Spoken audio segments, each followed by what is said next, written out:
Hello, America. Hello, world.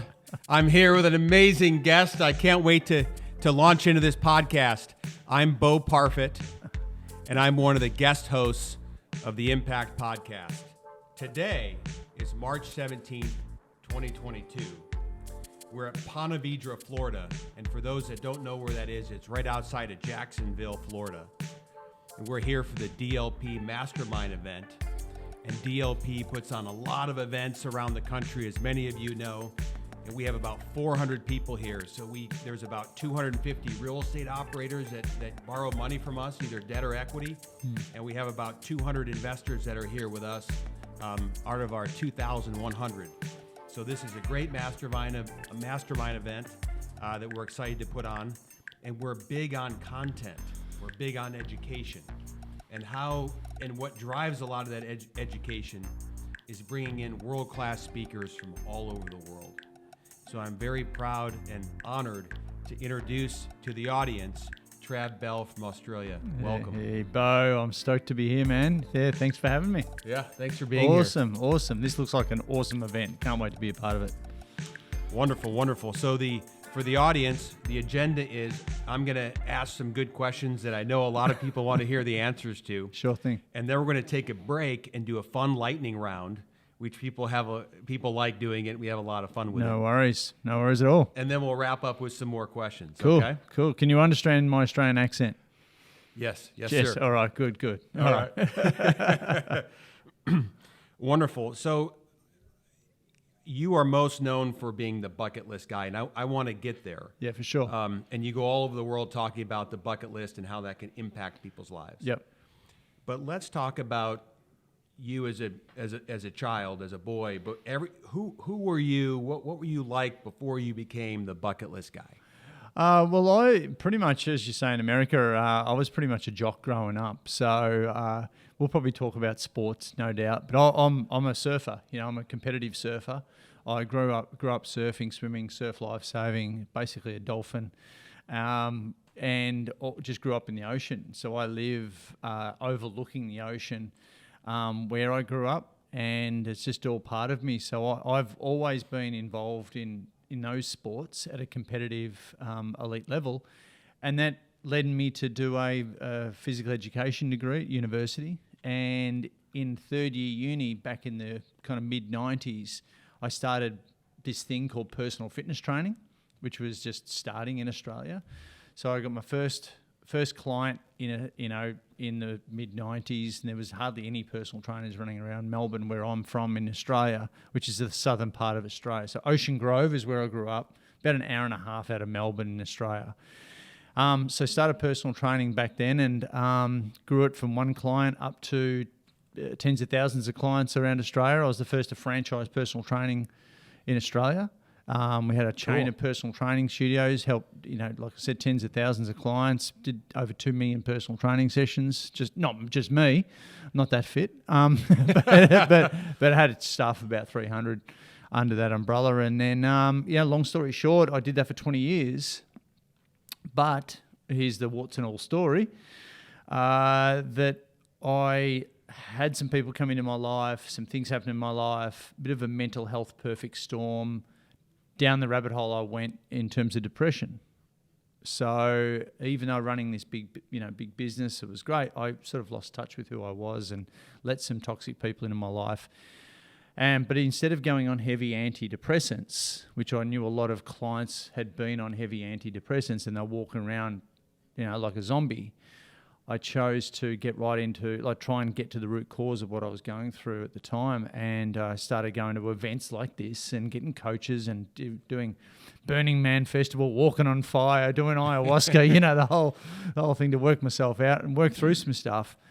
And then I was about 2 years into this journey, and a friend of mine said, Trav, you're at these events all the time, and it really took me a big struggle and a lot of investment, and into personal growth to really find out about myself. And a friend of mine said, why don't you teach this stuff? And it helped me compartmentalize what I was going through at the time. I went, you know what, I'll give it a shot. I put on my first event, and about halfway through that first event, I nearly had to pay the 40 people to come to that event. But about halfway through, I started sharing, this is about 11 years ago, I started sharing the fact that I had a list to do before I die, written down since I was 18. No one knew this about me. And I asked the audience of the whole 40 people, who else has got one of these lists to do before you die? I was like, nah, donuts. So I was the only freak in the room. And it inspired the group of some of the stuff that I'd done in my life. And I just thought everyone did it. But no, they didn't. So at the end, one of the participants said, oh, how's a list to do before you die stuff? It's like a bucket list. You're like the bucket list guy. I went, ping, light bulb moment. Went home, registered thebucketlistguy.com, and that's what I've been doing ever since. And I was on the Google machine, and I was like, who's the Mac Daddy? Who's like the king of bucket lists in the world? Oh, look, no one. So I called myself the world's #1 bucket list expert, and here I am. I love it. Great story. It's a positive psychology message. That's what it is with bucket list, bucket list brand over the top of it. One of the, at DLP, we're trying to solve 4 crises. Yeah, right. So the crisis number 1 is the jobs crisis. Crisis number 2 is the affordable housing crisis. Crisis number 3 is the family wealth or generational wealth crisis in America. Yeah. And the 4th crisis we're trying to solve is the happiness crisis. It's huge. It is huge. Which relates to what we were talking about, because many people around the world either have suffered or suffer or know someone that's suffering from mental illness. You have no idea how big it really is. Add to that. And you guys, what I've just seen from Don did an opening keynote at this presentation. I'm super inspired by you guys. I just got to say, and thank you so much for having me. It's so good doing what I do with companies that are on the same journey. Your BHAG, your big mission statement, that's goosebumps for me. Before COVID, we had, depression, anxiety at extreme levels already. The overprescription of antidepressants at extreme levels. The overprescription of antidepressants. Suicide, youth suicide. We've even got this thing, believe it or not, Bo, called the loneliness epidemic, which is the adverse effect of social media. Even though we're more connected, we're actually more lonely. And that's at epidemic levels. We know what a pandemic is. Hot on its heels in an epidemic. And then you go throw COVID in on top of that. Mental health perfect storm. That's what, it's scary. So I'm doing my bit to change the narrative. Bucket lists, and as you'll see when I present, has been the light at the end of the tunnel for a lot of people, especially over the last 2 years. And hopefully I can change that narrative, give them some tools to be able to look into the future. Stop living by this default and living by intentional design. Stop just existing and start truly living. That's what it's about for me. I love that. And we're gonna absolutely get more into that. So tell us about being the bucket list guy. Walk us through, hey, this is a good year for me is if I can do these things. And well, this is, the first international flight that I've been on for 2 years. So thank you. And I think I was meant to speak last year with you guys, but I haven't been able to get on a plane. Thank you, Australian government. But we're so glad you're here. And as I said before, welcome home. Welcome home. Dude, I've been with your staff, I'm back and forth for ages. I feel like I know them so well before even meeting them. But no, I at that time, when I came out of the closet and became the bucket list guy, I defranchised my whole business. It was a bricks and mortar business, and I sold off all the gyms and got the franchises to rebrand and the whole thing. And around that time, Tim Ferriss came out with his 4-hour work week, didn't he? Mm-hmm. He did. And I'm thought, Tim Ferriss is running everything from a hammock in Thailand. That sounds pretty cool. So, I'm like, this whole online thing was starting, and I hadn't had a lot of travel, I was just busy building my business, right? Yeah. And so travel for me and all these experiences, I wasn't living it. So that was just the impetus for me to then go online before it was COVID cool, and set up this whole online thing. And plus, I thought, all right, so if my accountant loves me still to this day, so I get to run around the world, do all the stupid and weird stuff on my bucket list, and I have done for the last 10 years. And, Bo, it's also a tax deduction. Yeah. You mean Burning Man was a tax deduction, Trav? Yes, it was. Yeah. It was marketing. No, it's so video blogging and doing all that stuff. But more importantly, it's not about just running around the world. So I've had the great fortune of running around the world doing my bucket list, you know, with about 350 things done, about 350 more things to do. It is my tangible why for why I get out of bed in the morning. And it's not, it used to be more about me, but now it's about we. Now it's about the impact that I can make. And you guys talked about it earlier and you talked about it just now. It's the legacy piece for me. I find this stuff easy for me. You know, like I can go out and live my bucket list super easy. But what really inspires me is getting a person, you know, 2-income household who are just up to their eyeballs, overwhelmed, busy, so busy being busy, you know, on the treadmill, just to sort of existing, wondering how and then giving them some light. And then having them come back to me in a year's time, 5 years' time, even longer, and going, here's us at Italy. Here's us doing this. Here's us starting a charitable foundation. Here's me moving out of my job that I hated because I recalibrated on my happiness and I was not happy and I was not fulfilled. And now I'm doing this. And it's just such a values match and now I'm of service to all these people. That's the stuff that gets me. That's the stuff that really lights me up. So there's a saying out there, a word of wisdom that says, it takes a tremendous amount of energy to make a nest egg, but it takes 10 times more effort to keep it. And many people make some wealth and then they lose it. They hit rock bottom and they got to start over, right? Yeah, yeah. And when I heard a little bit about your story, hey, you built this very successful, you know, kind of gym and personal training business. Yeah. And then you kind of you headed down, right? You had a rough patch. When you were at your rough patch, because I think the audience would want to hear, what are some things that you're pretty low? Because, how'd you get out? How did you think about that? Any tips or advice you can give to people? I've got to be honest. What I've created and what you'll see me do on the stage tomorrow morning is exactly what I did for myself. And just so happens it really worked. So I created a bucket list. I went after the low-hanging fruit first, and I created this My Bucket List Blueprint, and it's a 12-letter acronym to help people extract and articulate a personally meaningful and holistic bucket list. It's not just all about the expensive travel that takes a lot of time and money to do, right? Which is what a lot of people think, but it's not. That's one of the 12. It sounds like AA, one of the 12-step program. But no, I have this concept called a reverse bucket list, which I'll talk about as well. So one of the things that I really did was get around good people. Obviously, events like this is what it's all about. Forcing yourself if you have to, getting around good people is so important versus negative people. You know, if you find yourself on a day-to-day basis hanging out with people where if you catch up with them for a wine, beer or coffee or whatever it is, and you feel like you need a wash or a holiday, they're probably not, it's probably not a good investment in time. You want to have your glass half full or, around positive people. But plus, one of the things that I still do today is I write 5 gratitudes every single night. That in itself has been the most amazing tool. And here's the rules with that. 3 is easy. 5, you've really got to switch off your monkey mind.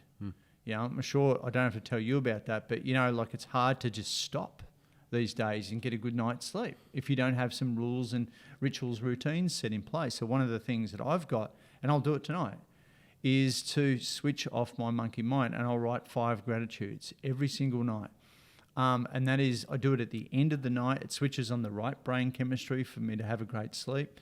And it switches off my monkey mind. And I've really got to, ponder the day that was and look at the little things. Like this interview is awesome.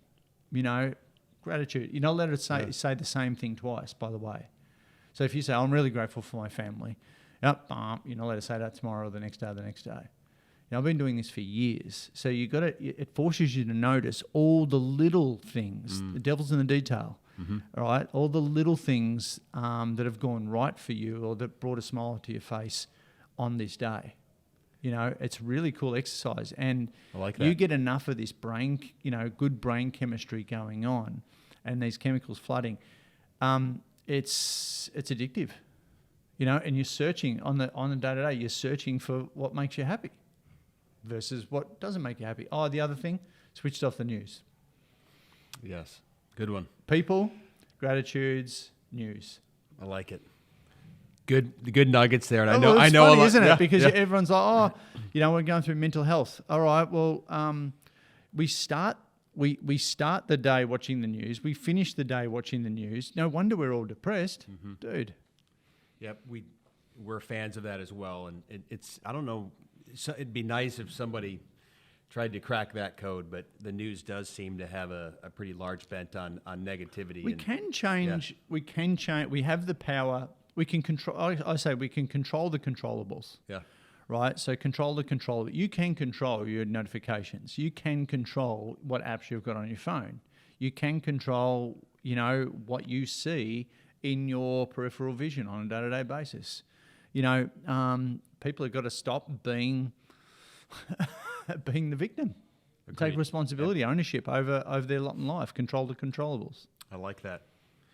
So I know a lot of people are wondering, hey, I'm a parent, I have kids, or I'm a grandparent, I have grandkids. What age what's the youngest age that you can start having a bucket list that you could work with your child or grandchild or niece or nephew? Well, here's what I encourage people to do, especially parents, is a lot of people think that bucket list is a very selfish thing to do, especially when you're a parent, you're a caregiver, and you want everything best for everyone else. But, this is a self-leadership, exercise, really. It's not about being selfish. It's about adapting self-leadership. So if you're out there, if you're a son or a daughter, you want your mum and dad to be living their life full of fun, adventure, and happy, don't you? Yes, absolutely. That's it, right? So you want them to be a bucket lister. You want them to be out there spending their money, spending their time, doing the things that they love, right? Ticking that stuff off. So that's pretty contagious. So you reflect that back as a parent. That's what your kids want for you. So why are you not doing that, right? I'm a stepdad to 4 kids.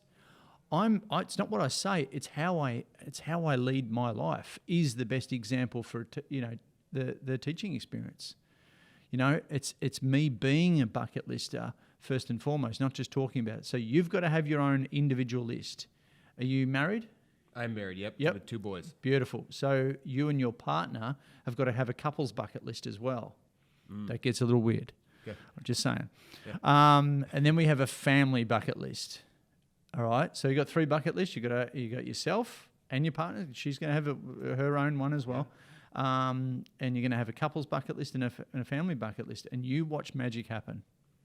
And talk about and use the blueprint. And my you'll kids, see that. I have a 10-year-old and 6-year-old. Could they could start putting, perfect. Why not? They can start putting together their list. Yeah, there might be some crazy stuff on there, but it doesn't matter. It's better that they start thinking about this stuff now.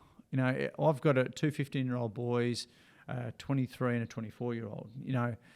And the thing is, a bucket list is not what you think.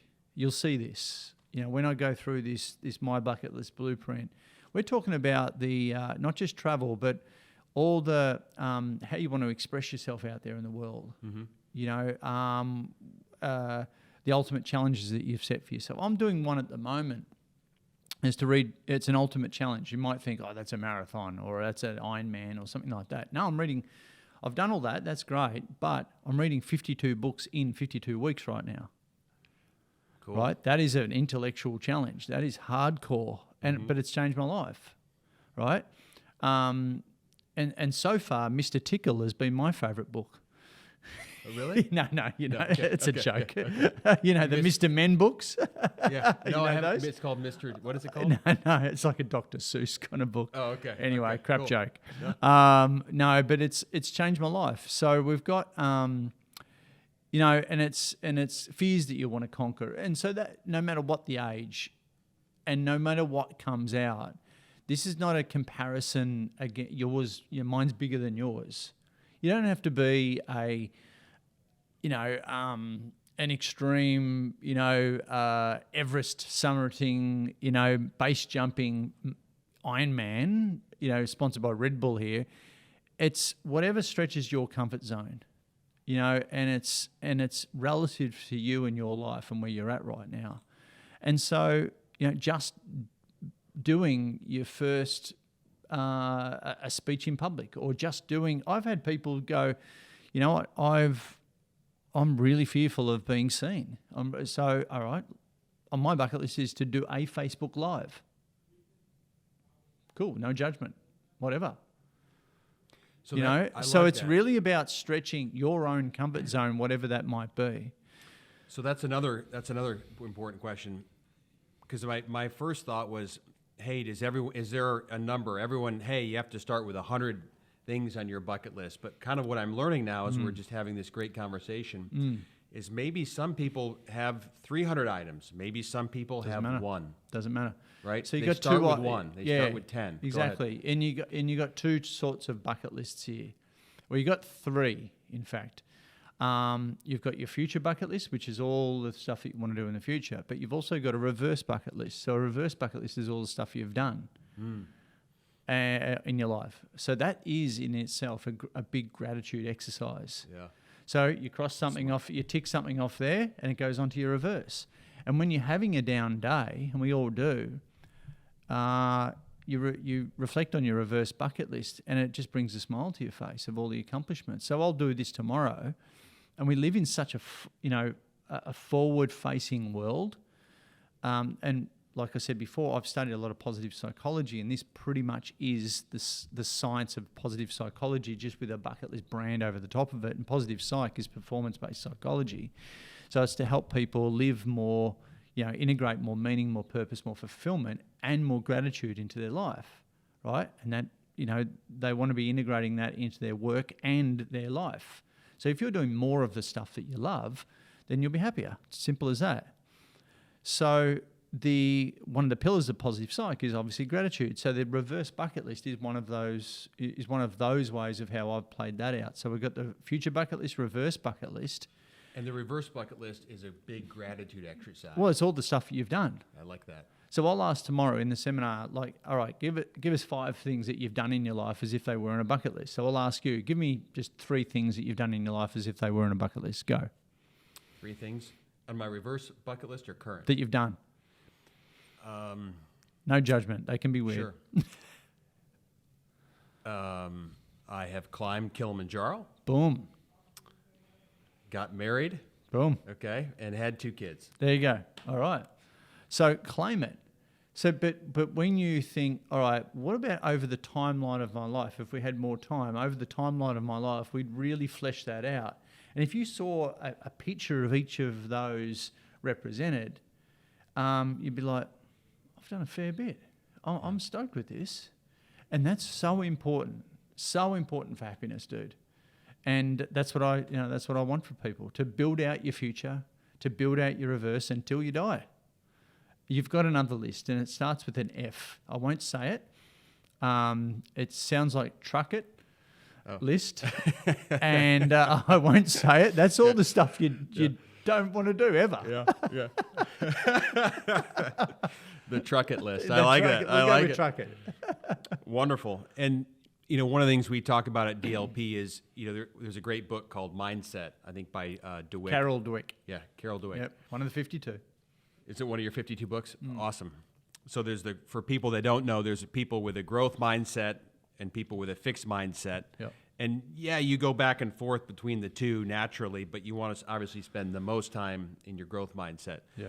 And I think when people hear about, I would say a fixed mindset comment would be, a bucket list, that's selfish. But what we're all learning here today, what I'm learning and what the audience is learning, is this is so much more than that. And you've just done a wonderful job so far of saying, hey, your bucket list is actually a way to impact the world, yourself, your community, to inspire people, to make yourself better, your family better. So this is really good stuff. And this is what I want to pay forward to DLP as well. My gift to you guys is that because you guys are dealing with clients on the day-to-day, is what better way to have a conversation about the future than having a bucket list conversation with each other? You know, you're out there, you're sharing your stories with your clients, and they're sharing, you know, their stories, and you're coming together and maybe doing some stuff together. And it is a great tool to build rapport. It's a great tool to inspire. So I say a bucket list is a tangible life plan. Where your career plan or your business plan should fit into your life plan and not be the other way around. So we really bring home the work to live principle. And when you're doing your business right, when optimized, it should spit out the cash flow and also the time flow to allow you, the owner, you know, the resources to do your bucket list. As simple as that. Double bonus if you actually love what you do and your business, your vehicle, hits your values, and you're ticking all your values, which is your internal rule book. That's the holy grail. You love what you do, and it's giving you the time flow and the cash flow that you need. I love it. And one of the things, just to give a shout out to Don and Carla Wenner. Don is the CEO of DLP. Yeah.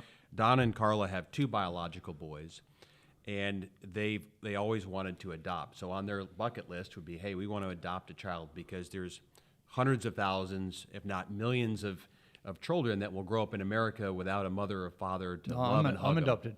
You are? Okay, Yeah. You're adopted. My grandmother was adopted. Yeah, I'm a bit too late, Don. I'm already adopted out, but, you know, love to hang out with him, but, you know.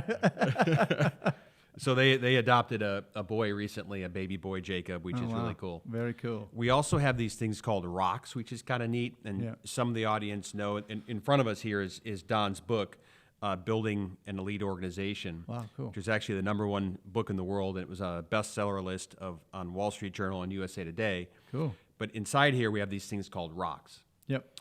So there's 3 personal rocks and 3 business rocks. We have 90 days to do them. Yep. And we're the only company that I know, I'm sure others out there do it, but we're the only company that I know that says, hey, we actually want to know your 3 personal rocks. Very cool. Right? And you have 90 days to do them. And I think that what we could do here is there's an opportunity for us to build out more of, hey, hopefully you have your bucket list and just take 3 off there and add them to your 30-day rocks. Right? Yeah, and I bet you, I don't know if all of our folks have a bucket list, but I think I want to go back and implement that into DLP, what we've been talking about here. Yeah, look, and here's the thing, like we can take 3, we can take 5. I'm doing 5 right now. That was another question. How many do you have right now? Yeah, I'm doing 5 right now. Like it's some of them are, you know, you can get the low-hanging fruit, you can get done really quick. But some of them, like the 52 books in a year, I'm learning Spanish as well. I'm learning to DJ as well. Cool. I'm writing a second book, but you know, like it's all of these, you know, overlapping things. So it keeps life really interesting, really fun, and like I get up with a purpose. I love it. I love it. Well, this has been fabulous so far. So we're going to go into our lightning round. Okay. Uh-oh. So I'm going to basically list 2 words, and you pick the word that sounds the best, that feels the best, or that tastes the best. Okay. So this is not like the psychology. You know, you do an ink splot. You know, like it's a it's a butterfly. Okay. All right, we're not doing that. No, we're not doing that. Okay. So some categories in the lightning round are food, exercise, and sports. Okay. Cool. And then we have one kind of humanitarian question. Cool. So on the food front, ready? Here we go. Yes. Chicken or steak? Steak. Apple or an orange? Orange. Banana or pineapple? Banana. Coffee or tea? Coffee all the way. Cow milk or oat milk? I have to go oat because I'm lactose intolerant. Okay. McDonald's or Taco Bell? Oh, gee. Taco Bell. I like we don't have Taco Bell in Australia. Oh, okay. Yeah. Okay. Yeah. Okay. Beer or wine? Neither. Neither. Okay, I great. don't. I don't really drink. Okay, great. All right, we're going to move to exercise. Don't drink that. Okay. Yeah. Exercise. Yes. Walk or jog? Jog. Hike or climb? Hike. Yoga or lifting weights? Lifting weights. Swim or walk? Swim. Okay. Surf or yoga? surf. Okay, I know you like to surf. Okay, do you do yoga often? I do. I do, and I should do. I got off a really long plane flight thanks to you guys, and I'm hanging out to do the yoga class. All right. Because sitting on that plane is not pretty. Yeah. The older I get, the more and more need for yoga, I think, is going to be blended in. I know a friend of mine the other day said, Bo, if we did yoga 5 days a week, 95% of our problems would go away. That's a good stat. Okay, so sports, rugby or cricket? I'd rather watch rugby. Australian rules football as far as football is concerned. Okay, let's just for the audience for fun. Can you say the difference between rugby and Australian rules football? Rugby, like gridiron, they run into each other. Where AFL, Australian rules football, they call it aerial ping pong. Very hard to understand if you haven't grown up with it. A lot more athletic. Okay. Yeah, rather than just hitting each other. Understood. Okay. Yeah, more endurance. Okay. I've got written down here rugby or American soccer, if you had to choose. What's the difference between American soccer and just soccer? Well, I guess they would call it football in other parts of the world. Do you mean like Tom Brady stuff? No, that's not that. I'd go with soccer. Oh, soccer. Yeah, okay. yeah, for sure. Okay. Yeah. Okay. Pro sports or the Olympics? Pro. Okay. Yeah. Tom Brady versus Peyton Manning. Tom, all the way. All right. Yeah. All right. Even out of retirement. Now back in retirement. Yeah. Yeah. Tom Brady all the way. He's such a leader. I agree. He's coming back. Thank goodness. Yeah. Okay. And then on the thank you for the lightning round. For sure. On the humanitarian effort, best guess. Obviously, what's happening in Ukraine and Russia is horrible. Best guess. How much longer do you think this conflict lasts?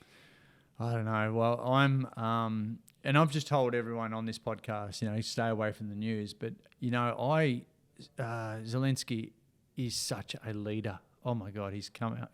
I'm so inspired by this guy. I'm saying it right, aren't I? Zelensky? I believe so. Yeah, I think I'm getting nods. Cool. Yeah. He was on Dancing with the Stars, and now he's leading a war. It's so cool.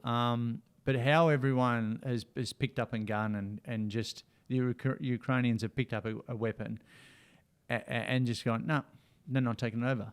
And we're going to park ourselves in the streets and we're going to take them out.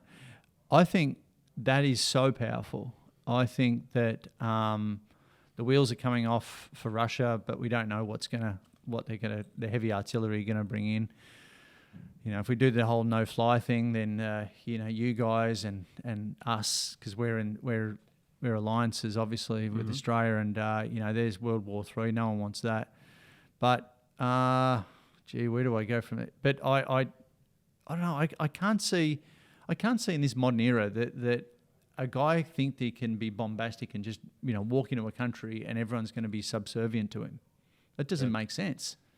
That's mind-boggling. He's a little bit old school, I think, and he's out of touch, old Putin. So, and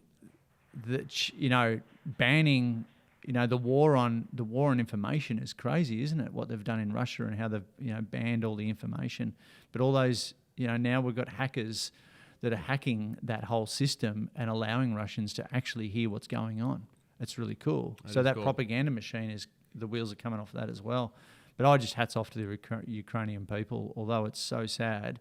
And hopefully they've got over the borders, who needs to get over the borders. But it just makes you question, all right, well, if we got invaded here in Australia, would I pick up a gun?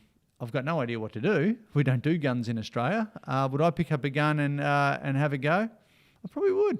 Yeah. Yeah, I'm not moved. I love Australia. Yeah. Piss off. Yeah.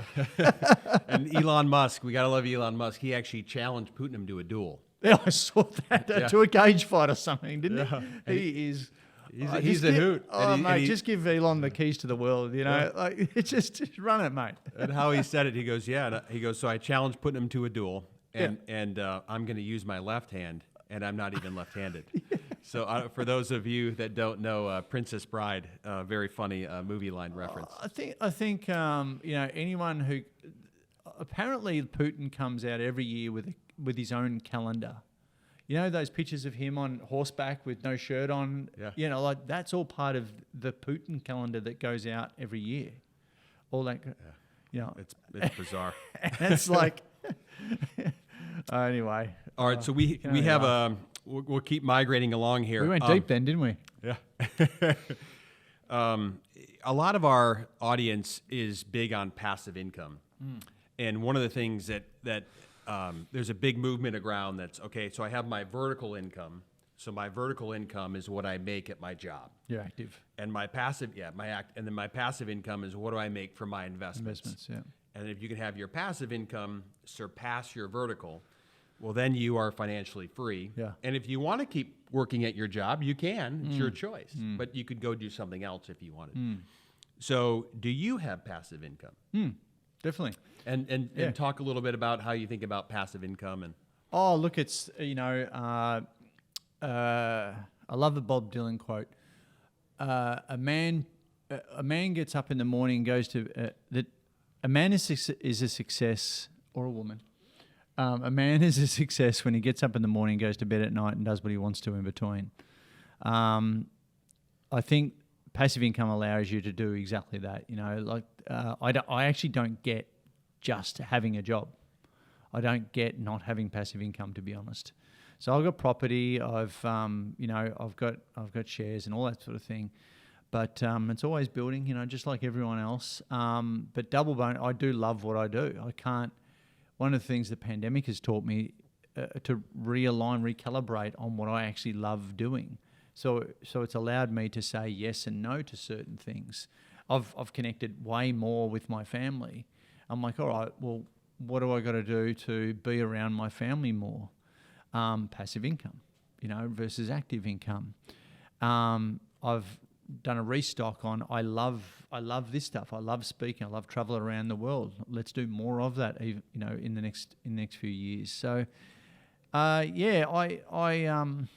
don't see it any other way. I just don't. My dad was a fitter and turner, working the same job from 17 up to retirement. You know, a wharfie, as we say, working on boats as a mechanic, basically, and he hated his job. You know, there's a statistic around where 89% of people, I believe, in America are what they call disengaged at work. So that's 89% of people go to work every day, get the paycheck, come home, they're just not into what they're doing. I don't think there's anything sadder. You know, no wonder Absolutely. depression is on the up and up. You know, we're no better. We're about 70% in Australia, about 70% in Canada as well. So that's disengagement. That's a real metric. And so tapping into what you love and getting what you need from it and turning it as quickly as you can into a passive. You know, I've got online programs as a result of COVID and the lockdowns that are here to stay, and that's relatively passive, which is really cool. So, do you own any real estate? Yeah. Okay. Yeah. Cool. Yeah. Just residential real estate, not commercial. Okay. Yeah. Terrific. Well, a big takeaway. It's as we're chatting here, there's a part of me that wants to sit and take a bunch of notes. I do have notes, and I also will come back and listen to a lot of the great things that you've said. Yeah, cool. One of the things that I heard the other day is that when you're, on average, when your kids turn 18 or 19 years old, they just spent 95%, or you just spent 95% of the time with them. Yeah. I guess it both goes ways. Yeah. It goes both ways. So 95% of your time on Earth, by the time, because they live with you, right? Crazy, isn't it? You're with them all the time. Yeah. And then at 18 or 19, they, you know, in theory, move on, right? And to live their lives. Of course, you still stay connected, and you know, hopefully you do. Yeah, don't go. So even more so, if by 18 or 19 you spent 95% of the time with your kids, you know, why not have that family bucket list? Right? Yeah, 100%. And I've connected with my kids at a whole deeper level. You know, when COVID broke out and the world was, you know, falling to pieces, and we all experienced it, and the change in the work and family dynamic was crazy. We made a family pact, especially my partner Tracy and I made a family pact, and I said, we're going to come out of, like, with all the bad news and all the negative things that people are saying. Let's make a pact. Let's make a pact to come out of COVID healthier, with more money, businesses even better, relationship and family even better, and we did it. We're very determined on that. Yeah, like that. Because F you COVID. Yeah. You know, if let's go against the grain here. Mm-hmm. Let's not buy into the rhetoric and the narrative that is very pessimistic, and let's do the opposite. So we hunkered down and just went to work, and now I've had the best 12 months of my life financially. It's crazy. Fantastic. No, and as a result, I've had to reconstruct a whole bunch of things in my business. Now I'm a CEO of my company. Right? I work from home by choice. Mm-hmm. I live near the ocean, beautiful house, blah, blah, blah. My partner's an artist. She works from home as well. House is big enough for both of us. But I've got a remote work team all around the world. And I'm also CEO, apart from the speaking as the bucket list guy, I'm also the CEO of Certified Bucket List Coaches. So we've got certified bucket list coaches, which are like life coaches, teaching my content in 22 countries around the world as well. Yeah. So I've licensed all that stuff out, back to sort of franchising days, but we've licensed all that out. And so we've got coaches here in Florida. We've got coaches all throughout the US. We've had all my stuff's been translated into a bunch of different languages and currencies and all this sort of thing. And we're helping. We've got a bucket list for kids program. We do corporate programs. We do it from mines to sales companies to real estate to all sorts of different companies around the world. I love it.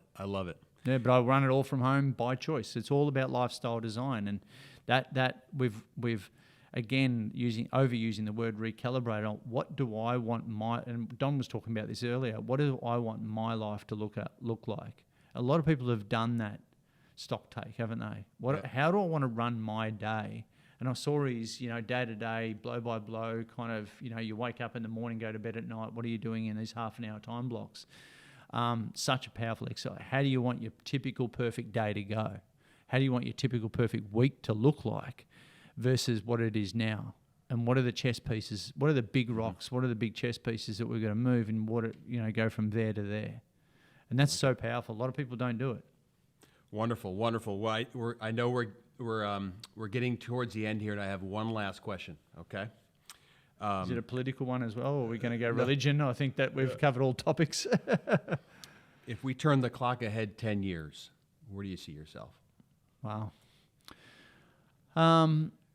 Just helping more people, helping more people and but not being more stressed about it. Changing more lives, leveraging a lot more, still on the same path, mate. Yeah. Still on the same path, doing the same thing. But you guys talked about legacy, and I've already got that in play. So I'll put a CEO in to run what I do, and so we can help even more people. So I'm starting to really ramp that up now that we've gone through the readjustment, we've bedded down some systems. We've got the right people in place. They're distributed remotely around the world. We've got the systems dialed in. And now, probably over the next 12 months, we'll see a rapid increase in leverage. Wonderful. Well, Trav Bell, the bucket list guy, thank you so much. Please tell the audience, where can they learn more? Yeah, www.thebucketlistguy.com is where people can... and if you want to go deeper with this whole... content, if you thought, all right, well, this is all well and good. Well, how do I do it? I run these monthly challenges, and if you go to www.buildyourbucketlist.com.au, you can. It's free. It's a 7-day challenge, a 7-day Build Your Bucket List challenge, and that we've got one going at the moment. Hundreds of people in it, and it's just amazing what it does for people. Wonderful. Well, on behalf of Don Wenner, DLP Capital, all of our investors, all of our borrowers, all the people in our community, thank you. We can't wait to hear you tomorrow. Thank you for spending time with us. My pleasure, Thank you for changing the world. Oh, beautiful. Likewise.